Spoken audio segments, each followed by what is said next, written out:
মৃত্যুর যন্ত্রণা শুরু হয়ে গেলে আগে পা থেকে শুরু হয়ে আস্তে আস্তে গলার দিকে আসে। হাদিসে যেমনটা এসেছে, সূরা ওয়াকিয়ার মধ্যেও আছে যে পায়ের দিক থেকে যন্ত্রণা শুরু হয়ে আস্তে আস্তে আস্তে আস্তে এই গলার দিকে আসে, এবং আত্মাটা গলার এখানে যখন চলে আসে, এখান থেকে মালাকুল মউত আত্মাটাকে নিয়ে চলে যায়। এবং চোখ দিয়ে তাকিয়ে থাকে মানুষ।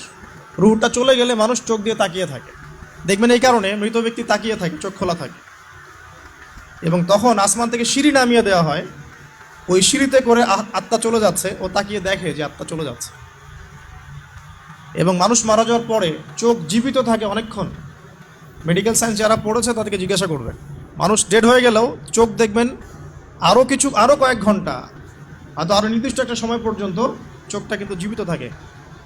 এই জন্যে চোখ বন্ধ করে দিতে হয়। যাই হোক, যেটা বলছিলাম যে মৌতের যন্ত্রণা শুরু হয়ে গেলে তওবা করে লাভ নাই, তওবার দরজা বন্ধ।